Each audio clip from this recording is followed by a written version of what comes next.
Oui, bonjour les amis, nous retrouvons l'évangile de Luc. Nous sommes revenus au chapitre 7, nous allons lire les versets 1 à 10 pour un épisode que l'on a déjà entendu autre part. Quand Jésus eut achevé tout son discours devant le peuple, il entra dans Capharnaüm. Un centurion avait un esclave malade, sur le point de mourir. Or, il l'appréciait beaucoup. Ayant entendu parler de Jésus, il envoya vers lui quelques notables des Juifs pour le prier de venir sauver son esclave. Alors, arrivé auprès de Jésus, ceux-ci le suppliaient instamment et disaient « Voilà, il mérite que tu lui accordes cela, il aime notre nation, et c'est lui qui nous a bâti la synagogue. » Jésus faisait route avec eux. Et déjà, il n'était plus très loin de la maison quand le centurion envoya des amis pour lui dire « Seigneur, ne te donne pas cette peine, car je ne suis pas digne que tu entres sous mon toit. C'est pour cela aussi que je ne me suis pas jugé moi-même autorisé à venir jusqu'à toi. Mais dis un mot, et que mon serviteur soit guéri. » Ainsi, moi, je suis placé sous une autorité avec des soldats sous mes ordres, et je dis à l'un va, et il va, à un autre viens, et il vient, et à mon esclave fais ceci, et il le fait. Alors, en entendant ces mots, Jésus fut plein d'admiration pour lui. Il se tourna vers la foule qui le suivait, et il dit, voilà, je vous le déclare, même en Israël, je n'ai pas trouvé une telle foi. Et de retour à la maison, les envoyés trouvèrent l'esclave en bonne santé. Et oui, voilà, cette histoire de la guérison à distance, on la retrouve également chez Matthieu, et on la retrouve, ce qui n'est pas souvent, chez Jean. Cette parabole, donc chez Matthieu, elle est au chapitre 8, ce sont les versets 5 à 13, alors il y a des petites différences, chez Matthieu c'est le centurion qui se déplace, et donc qui va même parler, en fait, avec Jésus, et puis chez Jean, c'est un peu différent aussi, ça se trouve au chapitre 4, donc c'est pas tout à fait vraiment au même endroit. C'est ce qu'on appelle le deuxième signe de Cana. Enfin, Cana, pour être très honnête, Cana n'est pas très éloigné de Capharnaüm. Tout ça est en Galilée. Et voilà, dans le cas de Jean, il s'agit du fils d'un officier royal. Bien. Mais, en tout cas, dans les trois versions, la guérison se fera à distance. Je vais juste vous donner quelques explications pour avoir une lecture intelligente du passage. La première, donc on insiste bien alors sur ce centurion. Donc tout d'abord, l'esclave est malade, mais il est malade sur le point de mourir et il l'appréciait beaucoup. Donc vous voyez, c'est un centurion qui a quand même un peu de sentiment. Et on reverra ensuite qu'en plus il aime bien les Juifs, il a des amis Juifs et qu'il aime bien la nation et qu'il aime suffisamment le Dieu des Juifs pour payer une synagogue. Donc vous voyez déjà que c'est un type qui n'est pas complètement bouché. Alors, nous, de nos jours, on réfléchit comme Astérix, on dit oui, c'est un centurion, donc c'est un Romain. Mais non, dans ce cas-là, ce n'est absolument pas un Romain. Pourquoi ? Parce que nous sommes en Galilée. La Galilée dépend de Hérode Antipas, et Hérode Antipas a sa propre milice, privée, qu'il a recrutée au milieu des pays autour. Et donc, globalement, on est à peu près sûr que le militaire qui est là, il n'est pas romain. Par contre, c'est un militaire, et a priori, il n'est pas juif, mais il a des sympathies pour les juifs. Donc, il est en fait, ce qu'on pense là-dedans, c'est qu'il est, tout comme Luc l'a été, il est ce qu'on appelle un craignant Dieu. Et oui, c'est-à-dire que, en fait, il y a diverses doses, mais il y avait à l'époque des Juifs, vous aviez des Juifs qui étaient, vous aviez des païens qui étaient intéressés par la religion juive. Entre autres par son monothéisme et entre autres par son éthique. Et donc, vous aviez des gens qui étaient intéressés et qui allaient écouter fréquemment l'explication à la synagogue. Et ça, c'est la première étape, c'est être craignant Dieu, c'est-à-dire qu'effectivement, on fréquente la synagogue, on écoute les commandements, on essaye de les appliquer, et on vit heureux comme ça. Vous avez l'étape suivante, qui est être prosélyte, on disait à l'époque, et là, ça impliquait la circoncision étant l'équivalent pour les Juifs de ce qu'est aujourd'hui notre baptême. J'insiste là-dessus. Voilà. Et donc là, quand vous étiez prosélyte, bah certes, vous n'étiez pas juif de naissance, mais vous étiez complètement juif. Voilà. Bon, là, typiquement, on doit être dans le cas d'un craignant Dieu.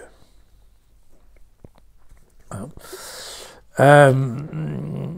Y a-t-il besoin d'une autre explication technique? Pas forcément. Donc vous avez vu, voilà, c'est un militaire qui fait preuve d'humanité, ce qui est certes intéressant, mais pas forcément fréquent.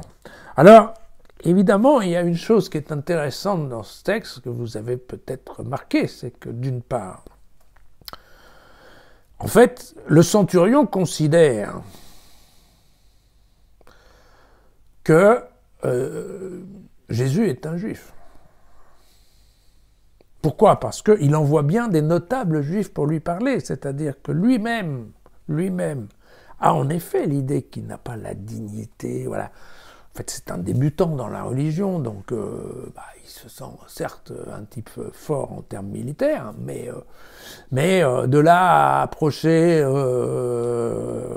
des grands rabbins, vous voyez, peut-être pas. Mais par contre, il se dit, écoute, moi si j'y vais comme ça, le type va m'envoyer balader. Par contre, si j'envoie des chefs, ou en tout cas des notables juifs, bon, eux, ils vont savoir parler à son oreille, et effectivement, c'est ce qui se fait.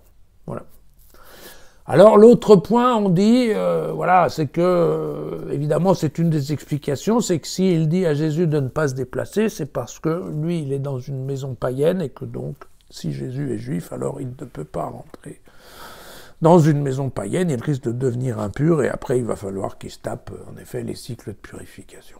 Bon, c'est une des options, mais les exégètes donnent aussi une autre explication, c'est que d'une part, l'état de l'esclave est suffisamment mauvais pour qu'il y ait une certaine urgence, et que donc c'est une bonne façon de dire à Jésus, écoute, c'est pas la peine de venir, mais écoute, vas-y là, dis une parole parce que c'est maintenant. Ne perdons pas encore le temps de la marche jusqu'à ma maison. Voilà, et puis la troisième option qui pourrait être, c'est tout simplement qu'effectivement, il y a vraiment une certaine timidité de la partie du centurion, d'accepter chez lui que vienne Jésus, qui est considéré quand même à l'époque comme un des rabbins un peu sérieux de l'histoire. En tout cas, si c'est pas un rabbin, en tout cas quelqu'un dont la parole compte, puisqu'on a bien vu que dans les synagogues, les gens l'écoutaient. Donc, il est quand même, d'une part, intéressant de bien comprendre que les païens considèrent que Jésus est un juif, mais c'est aussi amusant d'entendre que les propres juifs, et des notables juifs, donc qui a priori, il y a quand même de fortes chances qu'ils soient un peu pharisiens au milieu, même si probablement ils discutent assez fermement concernant religion avec Jésus, ils reconnaissent, ceci étant, ils reconnaissent tout à fait ses capacités de guérisseur, puisque c'est eux-mêmes, les Juifs, qui vont conseiller à ce païen, écoute, fais appel à ce type qui s'appelle Jésus, parce que franchement, il est bon. Et donc, on oublie ça, mais il y a quand même à l'époque, on oublie ça parce que nous, on a des textes qui nous viennent de Luc et de Matthieu, où à l'époque, les Juifs et les chrétiens pouvaient plus voir, mais à l'époque de Jésus, c'est pas vrai. On l'a dit souvent. Jésus s'entendait pas mal avec les pharisiens, il adorait discuter pendant des heures, exactement comme le faisaient les rabbins. Donc on est bien, on est bien dans ce concept-là. Voilà.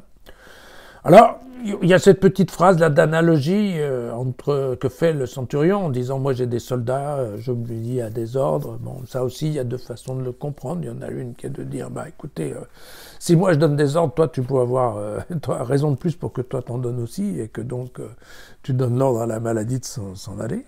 Ça, je comprends ça, moi qui pratique la hiérarchie. Puis l'autre manière d'entendre, c'est de dire « ouais, bon, moi, tu sais, c'est pas parce que moi je donne des ordres, tu sais bien que moi aussi je dépends de quelqu'un » qui est Hérode. Et donc, je me doute bien que toi, tu as ton chef qui est Dieu, et donc parle à ton chef, mais enfin, il faut que ça se fasse, quoi. Voilà, c'est un peu les deux options qu'on a trouvées pour comprendre cette parabole. Ce qui est intéressant, c'est l'interprétation que chacun peut donner de cette histoire. Donc, on l'a vu, Matthieu, dans son texte, lui, va insister largement en disant en mettant en cause, bien entendu, comme d'habitude, les Juifs, et en disant, vous voyez que même les païens font appel à Jésus, et surtout, les païens, eux, ont complètement confiance en Jésus, ce que vous n'avez pas. Donc évidemment, c'est la façon de le faire. Jean, à partir de cette même parabole, lui va avoir un discours un peu différent, puisque c'est à partir de ce deuxième miracle de Cana, vous savez que effectivement, lui va développer qu'en fait, comment dirais-je, dans l'épisode comme il est raconté par Jean,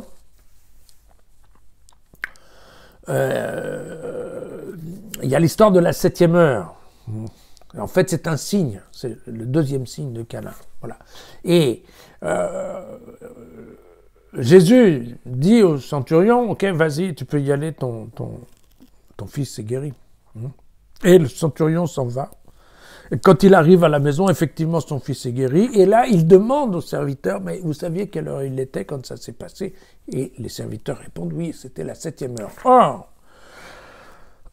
le centurion avait bien remarqué que c'était à la 7e heure que Jésus lui avait dit, ton fils est guéri. Et donc, à partir de là, le centurion intègre cette photo comme étant un signe qu'effectivement, Jésus avait réellement guéri et que, voilà, signe de Dieu. Ouais.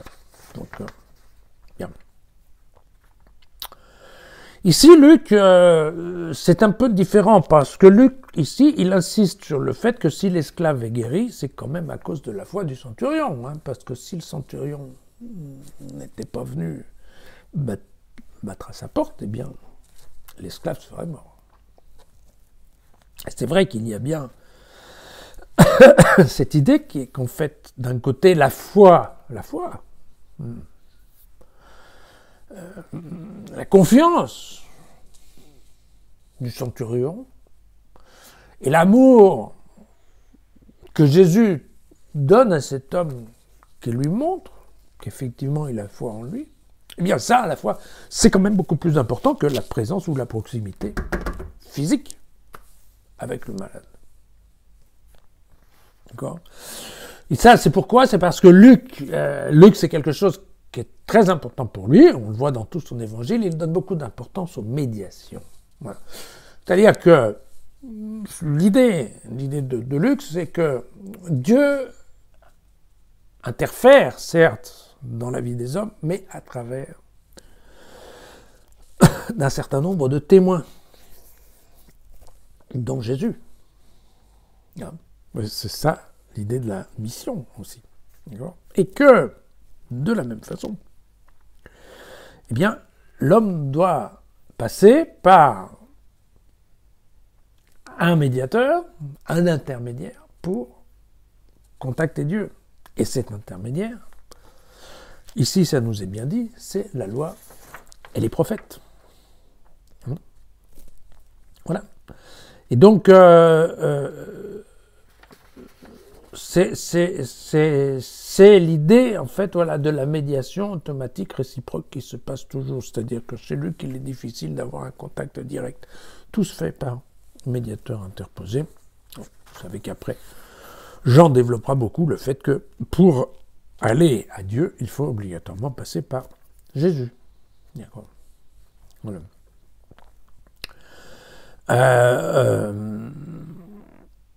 Bien.